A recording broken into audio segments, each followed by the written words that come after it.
They've actually both retreated too. Mixwell watching from ramp. He's actually just go for the save, and not a bad play considering the money they do have, or don't have, I should say. Unfortunate, or they were able to almost equalize things in terms of manpower. But automatic getting that doubling onto site just completely gives them the entire round, puts them up to 7. I want to see a mid play at a complexity. No, you never. Next, you're going to tell us that you're tall. I'm really not that tall. But you are. Where I live, I'm really not. Or is that where the Giants Yeah. Do we have to climb a beanstalk to get to your house? I think I told you that story, right? When I was younger, in elementary school, we did Jack and the Beanstalk in school. And they assigned roles to everyone, and I was assigned the Beanstalk. I would have done the same if I was your teacher. Yeah. They chopped me down, and I had to fall on my face. But the sad part was, my nose caught the ground first, and well, that was just uncomfortable. And you're still 3 feet off the floor. Well, I talked about mid-play. They did go for it, technically. Oba did push up with the SMG. Did back away towards short, however.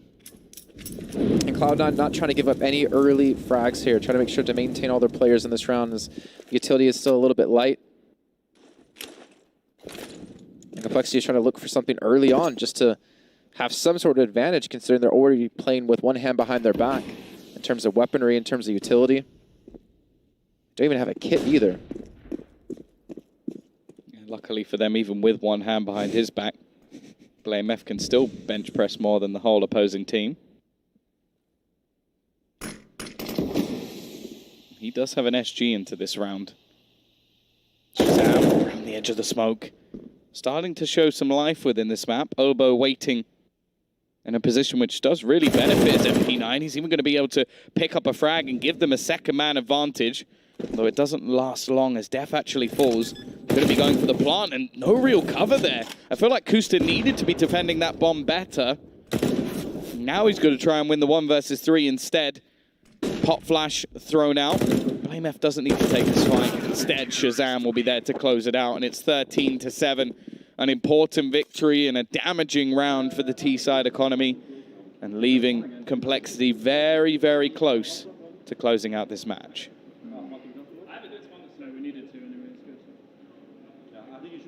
Really well set up by Shazam, too. Him getting that first kill forces Tens to push over towards short to continue that attack towards A with Kusta.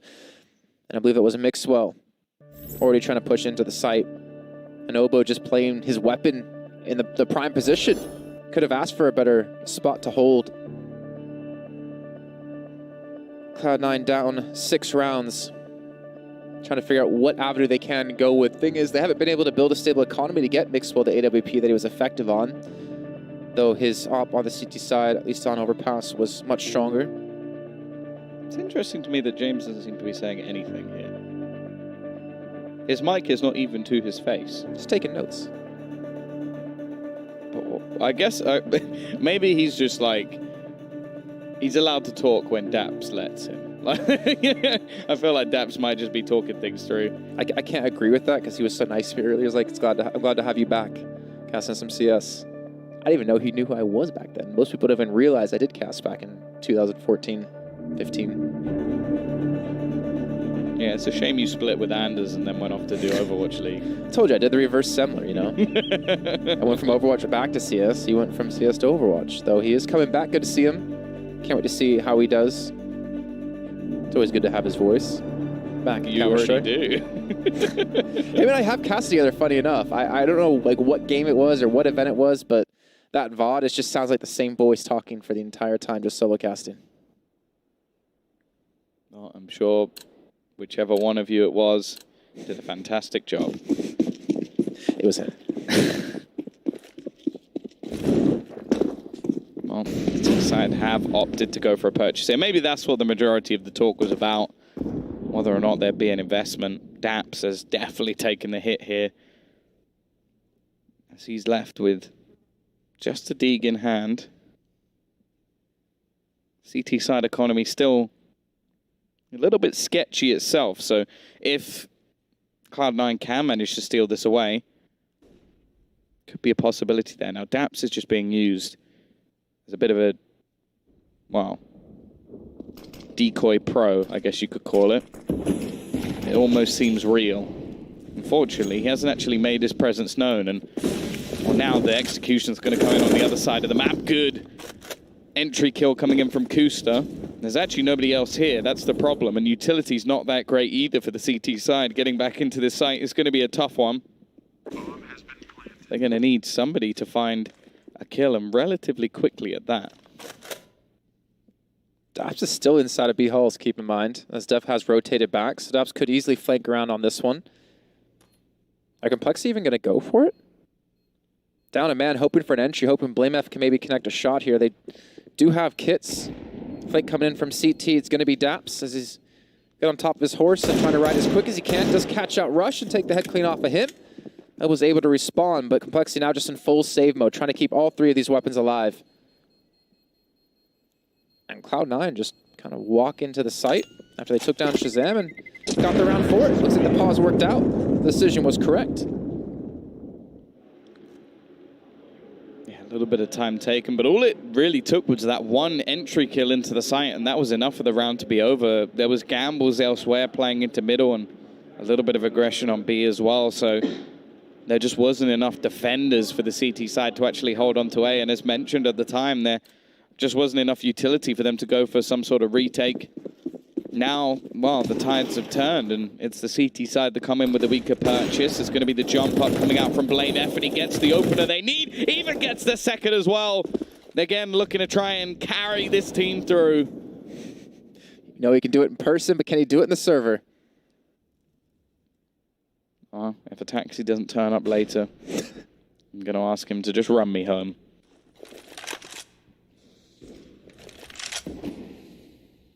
Nevertheless, this round isn't over yet. Kusta has now picked up the AWP. Was a primary AWPer in the past, so we know for sure that he can do it.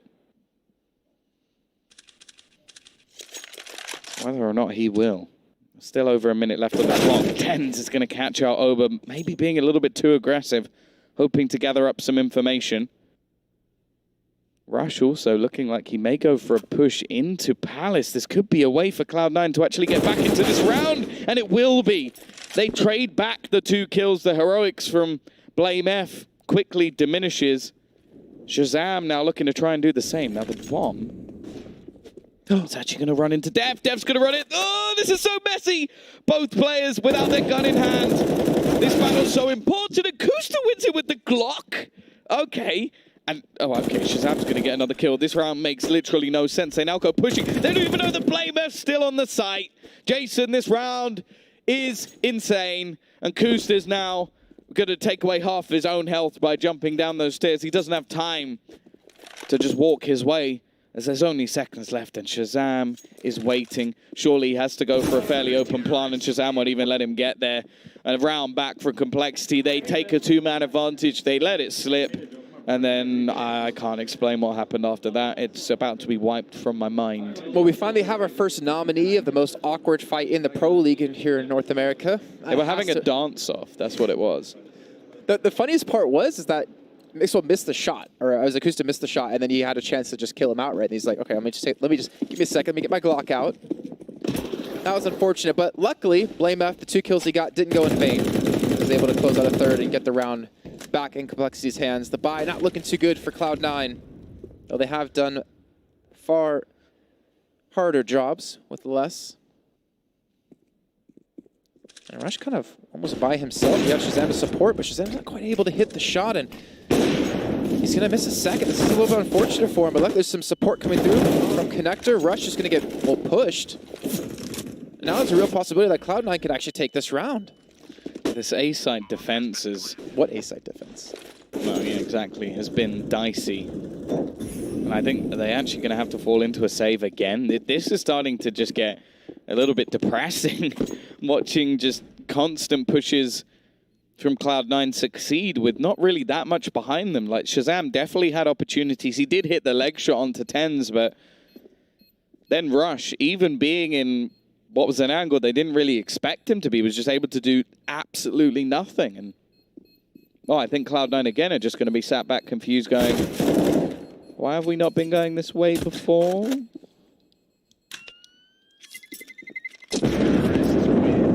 Still, at least getting one kill off that in the retreat helped keep the economy in check out of Cloud9. And now you have to wonder, does Complexity start to invest more players to defend on towards the ace side here, considering they've lost too many rounds? I've got something for them. Blame F on A. Oh. Everybody else play not on A. Because at the moment, that's genuinely what's been working, is just him killing people. Like, the last round they won was almost purely based off his aggression into mid and getting the kill onto B as well towards the end as well. You had me with that strat until you didn't say mid.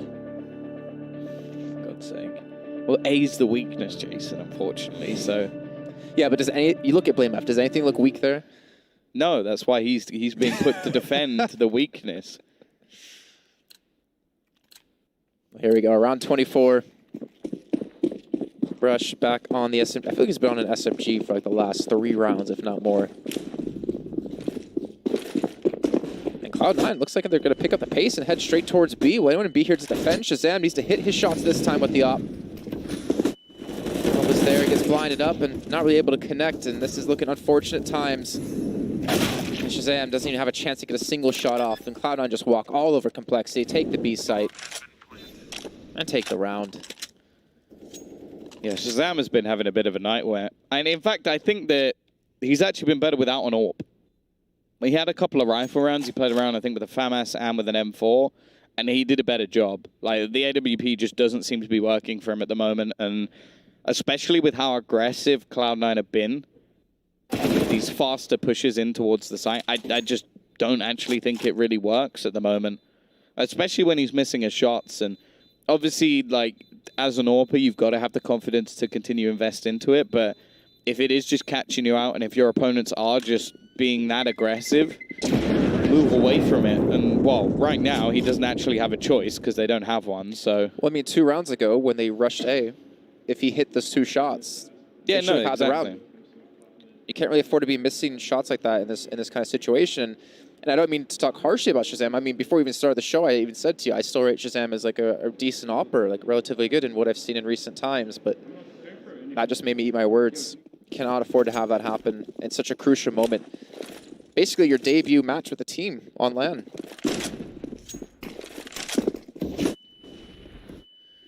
Well, you don't want Jason Lake making another tweet about you, that's for sure.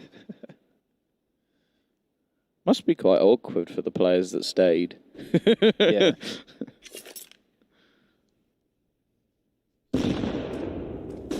Either way, at least now they do seem to have a few players performing. Definite contrast to what we saw at the major.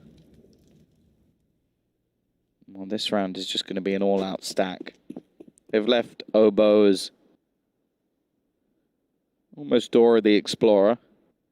He's got his little backpack on. He's going to be wandering around the map trying to find out information. I was going to say, close to the same age. Yeah. Oh, I won't lie. I have no idea how old she is. But I'll agree with you. Somewhere between like 7 and 45, I guess. Maybe that's quite a big range. I think I fit within that range. The stack here at Complexity is pretty decent. Russia's able to get one as they're going to push through, and they actually do have the bomb locked inside a house, and they can just get this kill. But Obo's going to be left by himself, unfortunately, able to get that. Oh, okay. 1-on-1 actually against Automatic. Can he rescue a weapon? Bomb's going to go down. Very real possibility that he could turn this around. He's going to have to pick up the pace, though, since he doesn't have a kit. Wasn't sure if Rush had one just before. But hits the shot! Yeah, focus, get the defuse first, then bump the hands. That's what they needed. The youngster coming up big. And that puts him on 15. That puts him on match point here, Tom.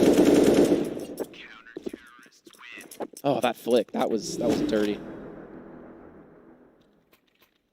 Very nice round coming out from Obo. And yeah, I think it's important they get that sooner rather than later. They don't want to give Cloud9 even a chance to get back into this game. We even saw it on Dust 2. Like, things started to dwindle towards the end of that map, and then they were just able to close it out. But this gives them the big boost to economy. Shazam will be back on his AWP. The SG into BlameF's hands as well, and has done a fantastic job of battling in mid. BlameF's on 25 kills. In-game leading, 25 kills, and he did it on Dust 2. Almost 100 ADR. That consistency is such a, I guess, a breath of life into Complexity.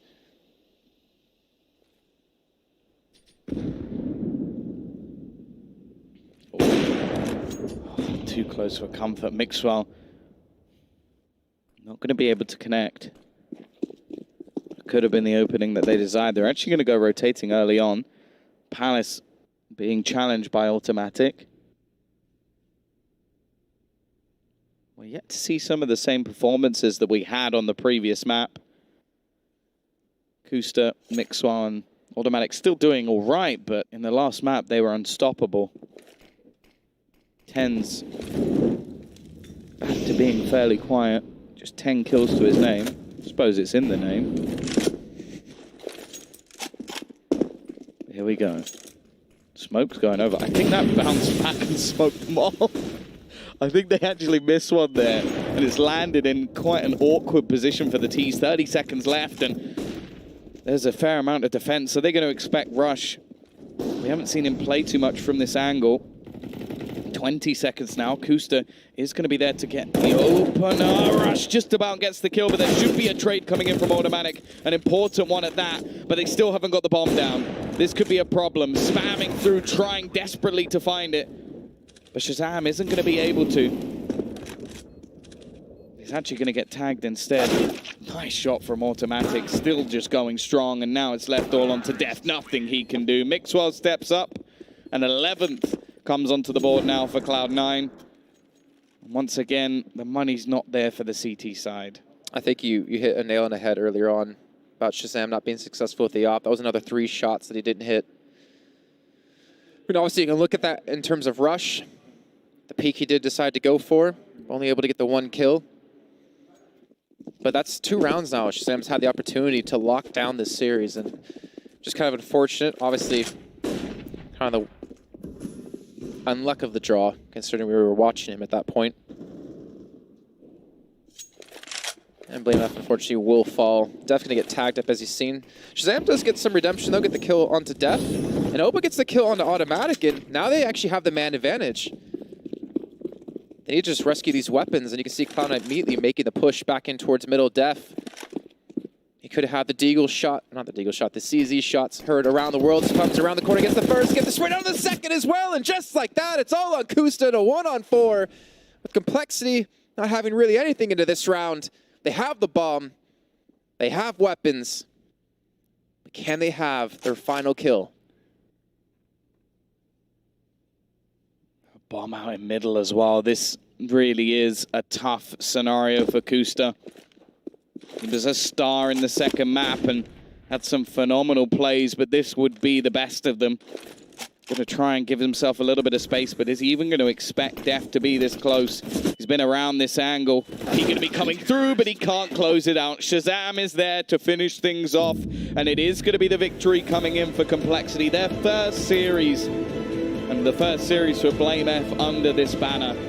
And well, what a performance from him specifically. Like, to come into this roster, to take over the in-game leading role, to try and rejuvenate a team that looked, well, completely flat when it came to the major, and then come straight in, win the first series, and, yeah, well, just be fantastic individually. Def as well, I think we see new life in him in this map. Not only closing out or helping close out the map with the CZ, but genuinely just having a great performance overall. And I think in the future, if you get players like, for example, Shazam having a little bit more impact with the this team really could be a force to be reckoned with. I mean, we've seen what BlameF's been able to do with Obo as well, try to get his confidence back up. On Dust 2, he stepped up and he came alive, especially in the clutch here on Mirage. But that's going to do it for this match. We're going to come back in just a few moments to break down that match and hear what Complexity had to say about that big victory.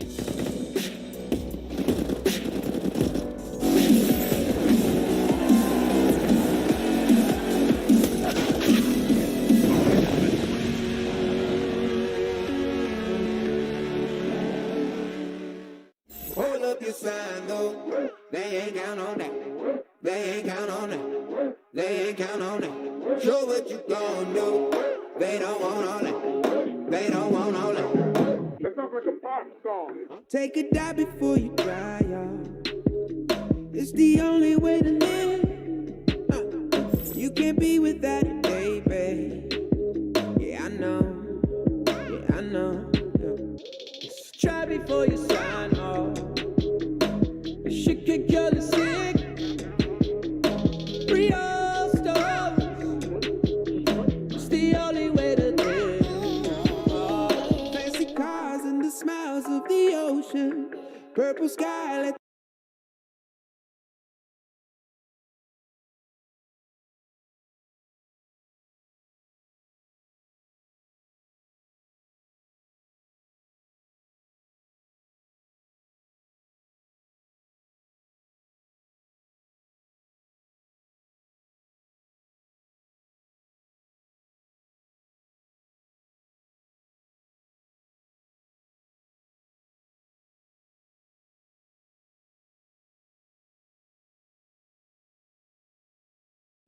Look around, look around.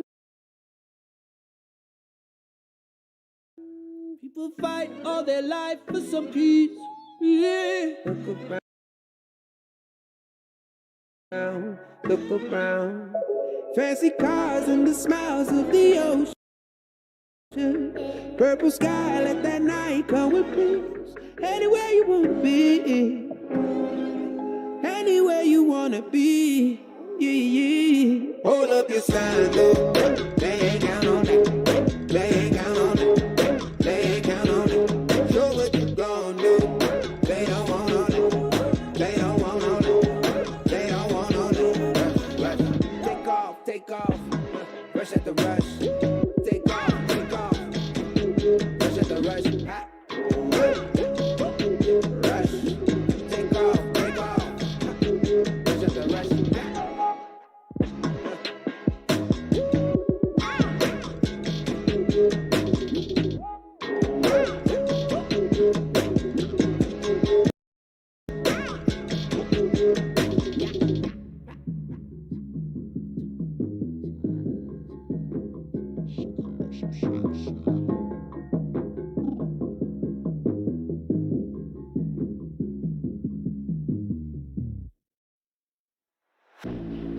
I was born like a fire in the eye of a hurricane. Always told, stay in line, be alright, better play it safe. I walk a different path, nothing can hold me back. I've passed the point of no return, something is calling me, it's in the air.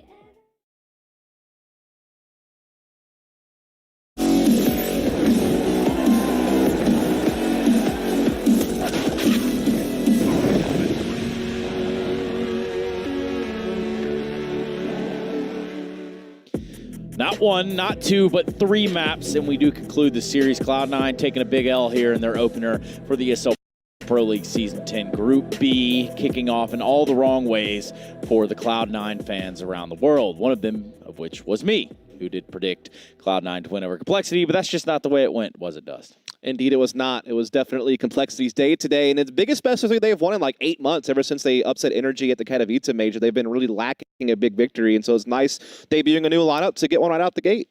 I mean, let's just take into comparison what this victory was, right? We just talked to Warden, and he was just explaining to us how important it was for them to get a W here to go into the EG match feeling good. Now, that, to me, is pretty important. No, I definitely think it is. And it also increases your chances of making sure you at least make the second group stage, right? Like now, relegation is a lot further away that you have a victory under your belt. Well, maybe the Danes would agree with us. By Danes, I mean, I'm talking about one Dane. He does find himself on the other end of the camera. His name is Blame F, but no one's going to be pointing fingers at him today. Not with those guns, my friend. How's it going? It's going very good.